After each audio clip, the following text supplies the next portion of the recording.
आज मैं एक बहुत जरूरी मुद्दे पर बात करना चाहता हूं जो कई लोगों के दिलों के करीब है और हम सभी के लिए चिंता का विषय है, जो विकास और सामाजिक न्याय में रुचि रखते हैं। बिहार, जो जनसंख्या के हिसाब से भारत के सबसे बड़े राज्यों में से एक है, दुर्भाग्य से सबसे गरीब भी है। समस्या की गहराई को समझने के लिए मैं आपको कुछ आंकड़े बताता हूं। बिहार की प्रति व्यक्ति जीडीपी राष्ट्रीय औसत से काफी कम है, जो इसे न सिर्फ भारत का सबसे गरीब राज्य बनाती है, बल्कि दुनिया के सबसे गरीब इलाकों में से एक भी बनाती है। लेकिन बिहार इतनी बुरी स्थिति में क्यों है? सबसे पहले ऐतिहासिक कारणों की बहुत बड़ी भूमिका है। आजादी के बाद बिहार ने कई चुनौतियों का सामना किया है, जैसे कि प्रतिकूल नीतियां, इंफ्रास्ट्रक्चर की कमी और राजनीतिक अस्थिरता, जिसने इसके आर्थिक विकास को रोक दिया है।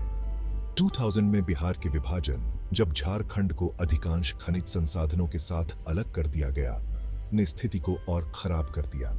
इसके अलावा शिक्षा और स्वास्थ्य सेवा, जो किसी भी समाज के उत्थान के लिए दो जरूरी स्तंभ हैं, बिहार में काफी पिछड़ गए हैं। बिहार में साक्षरता दर राष्ट्रीय औसत से कम है, जो सीधे तौर पर राज्य के आर्थिक विकास और संभावनाओं को प्रभावित करता है।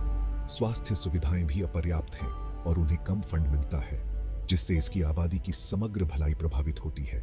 आइए उन सालाना बाढ़ों को न भूलें जो राज्य की कृषि पर कहर बरपाती है, जो कई लोगों के लिए आय का एक प्राथमिक स्रोत है। इन बाढ़ों के कारण फसलों, संपत्ति और जान को भारी नुकसान होता है, जिससे गरीबी का चक्र और मजबूत होता है। तो क्या किया जा सकता है? राज्य और केंद्र सरकार दोनों के लिए इंफ्रास्ट्रक्चर, शिक्षा और स्वास्थ्य सेवा में भारी निवेश करना बहुत जरूरी है।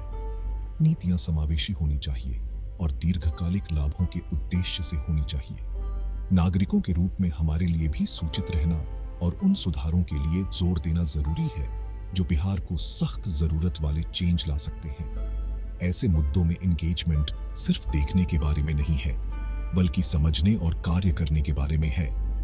सुधार की दिशा में उठाया गया हर कदम, चाहे कितना भी छोटा क्यों न हो, बिहार के बेहतर भविष्य की ओर एक कदम है। आइए हम वो चेंज बने। सुन,